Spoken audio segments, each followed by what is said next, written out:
Dear students, अस्सलाम वालेकुम। आज की क्लास में मैं आपको खुश आमदीद कहता हूँ।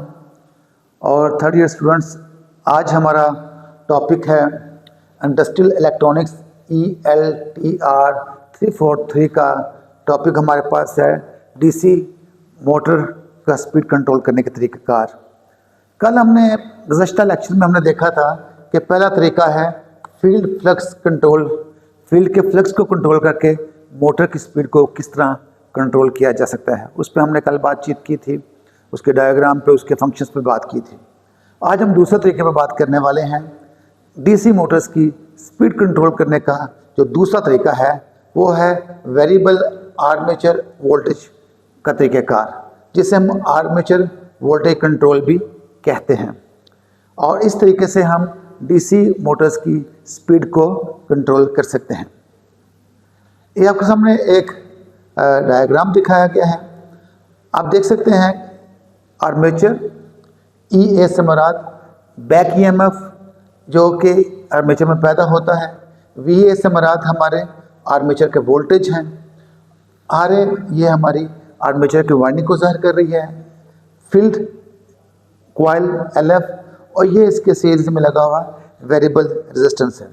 VT से मुराद हमारे फील्ड वोल्टेज है।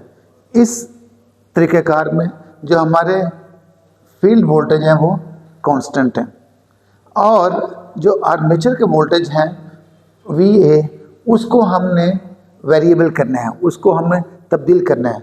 और उसके लिए हमने तरीक़ाकार इस्तेमाल करते हैं पल्स विड्थ मॉड्यूलेशन का।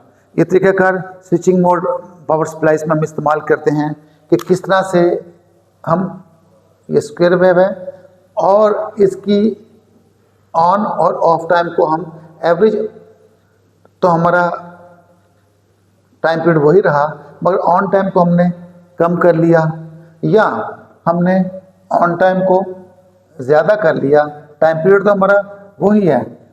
इस तरह से ऑन टाइम और ऑफ टाइम को कम या ज़्यादा करके हम जो पल्सेस हासिल करते हैं उस तरीक़ेकार को कहा जाता है पल्स विड्थ मॉड्यूलेशन।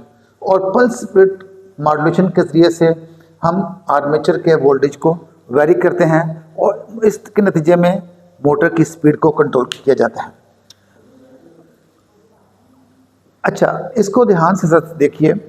अगर मैंने पहले बताया आपको कि जो फील्ड वोल्टेज हैं ये हमारे कांस्टेंट हैं, जबकि आर्मेचर के वोल्टेज जो हैं अगर वेरिएबल वोल्टेज कंट्रोल की मदद से बढ़ाए जाएंगे तो जो आर्मेचर की करंट है, आर्मेचर करंट जो है उसमें भी इजाफा होगा।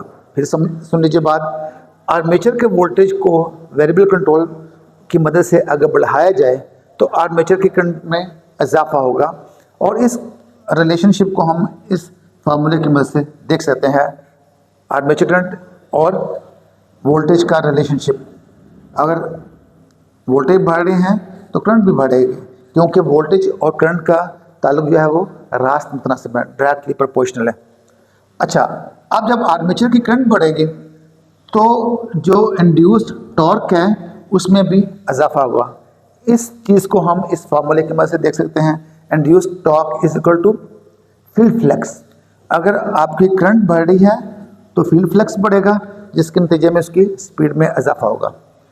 तो इस सारी बात को हम इस तरह से समराइज़ कर सकते हैं कि अगर आर्मेचर के वोल्टेज को कम या ज़्यादा किया जाए तो DC मोटर की स्पीड जो है वो भी कम या ज़्यादा हो सकती है। स्पीड इंक्रीज़ करती है किस तरह से, आर्मेचर के वोल्टेज बढ़ाने से। स्पीड डिक्रीज़ होगी किस तरह से, आर्मेचर के वोल्टेज कम करने से। तो ये हमारा दूसरा तरीका है कि किस तरह से वेरिएबल आर्मेचर वोल्टेज का इंतज़ाम करके हम DC स्पीड की मोटर को कंट्रोल कर सकते हैं। और इसमें आपने ख़ास बात हमने देखी, पल्स विड्थ मॉड्यूलेशन का तरीक़ेकार इस्तेमाल किया जाता है वेरिएबल कंट्रोल वोल्टेज कंट्रोल करने के लिए। पल्स विड्थ मॉड्यूलेशन को का तरीक़ेकार हम इस्तेमाल करते हैं। पल्स विड्थ मॉड्यूलेशन हम थोड़ा सा इसको दोहरा लेते हैं कि हमारा टाइम जो है सेम रहता है, मगर इसमें हम ऑन टाइम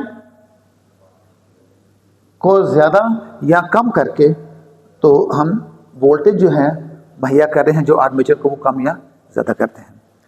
इस सर्किट डायग्राम को बनाइए इस लेक्चर को एक दो दफ़ा सुनिए, उसके बाद दोबारा हम जूम पे आ जाएंगे और उस पर हम डिस्कशन करेंगे। Thank you very much. अपना बहुत ख्याल रखें।